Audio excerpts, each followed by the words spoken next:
देश भर में यूजीसी के नए नियमों को लेकर उठी चिंगारी अब खुली आग बन चुकी है। उच्च शिक्षा में समानता के नाम पर लागू किए जा रहे नए नियमों ने न सिर्फ सड़कों पर विरोध को जन्म दिया है, बल्कि सत्ता के गलियारों में भी जबरदस्त हलचल मचा दी है।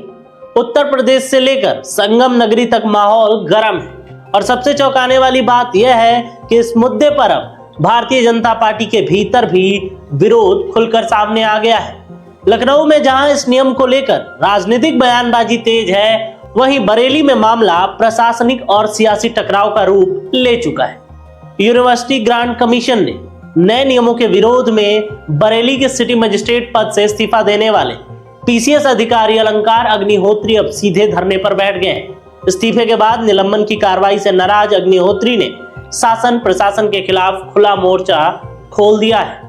यूजीसी के नए नियमों के विरोध में उत्तर प्रदेश के कई जिलों में रविवार को भी प्रदर्शन हुए थे, लेकिन सोमवार को यह आंदोलन और तेज हुआ।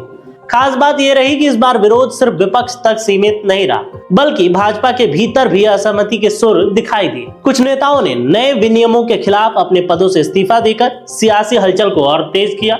वहीं बरेली में हालात उस वक्त और तनावपूर्ण हो गया जब एडीएम कंपाउंड स्थित सिटी मजिस्ट्रेट आवास के मुख्य गेट को पुलिस ने पूरी तरह से बंद कर दिया। पुलिस का कहना है कि यह कदम उच्च स्तर के निर्देशों के बाद उठाया गया। गेट बंद होने के बाद अलंकार अग्निहोत्री के समर्थकों से दामोदर पार्क पहुंचने की अपील की गई, जहां धीरे धीरे वहां भीड़ इकट्ठा होने लगी। 2019 बैच की पीसीएस अधिकारी अलंकार अग्निहोत्री अब प्रशासन के खिलाफ खुलकर मैदान में उतर गए।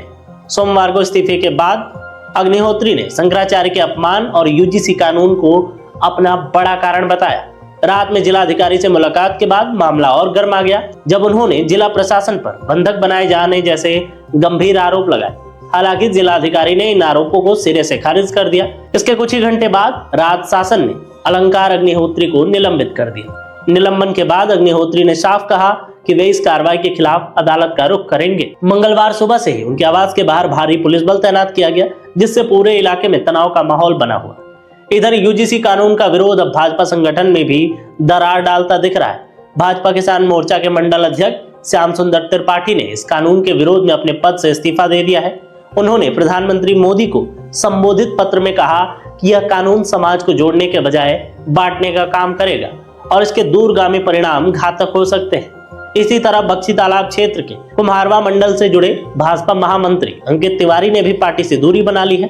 उन्होंने आरोप लगाया है कि यूजीसी के नए प्रावधानों से समाज के एक बड़े वर्ग के बच्चों का शैक्षणिक भविष्य खतरे में पड़ गया है और इसी वजह से वे अपने सभी संगठनात्मक दायित्वों से इस्तीफा दे रहे। यूजीसी कानून के खिलाफ संगम नगरी में भी विरोध देखने को मिला, जहां सैकड़ों लोग पोस्टर बैनर लेकर सड़कों पर उतरे, सरकार से नियम को वापस लेने की मांग की। प्रदर्शनकारियों का कहना है कि यह कानून शिक्षा व्यवस्था में असंतुलन पैदा करेगा और समाज इसे अस्वीकार करता है। यूजीसी के नए प्रावधानों के तहत उच्च शिक्षा संस्थानों में किसी भी व्यक्ति के साथ उसकी सामाजिक पहचान, लिंग, मूल स्थान और शारीरिक स्थिति के आधार पर भेदभाव नहीं किए जाने की बात कही गई है। नियमों में वंचित और कमजोर वर्गों को समान अवसर और सम्मान देने की जिम्मेदारी संस्थानों पर डाली गई है, लेकिन जमीनी हकीकत और राजनीतिक प्रतिक्रियाएं बता रही हैं कि यह नियम फिलहाल सुधार से ज्यादा टकराव का कारण बनता जा रहा है। अब बड़ा सवाल भी यही है कि क्या सरकार बढ़ते विरोध और भीतर उठती आवाजों को देखते हुए यूजीसी नियमों पर दोबारा विचार करेगा, या फिर यह आंदोलन एक बड़ा राजनीतिक संकट बनकर सामने आएगा। आप इस पूरे विवाद पर क्या सोचते हैं? अपनी राय वीडियो के कमेंट सेक्शन में जरूर दें।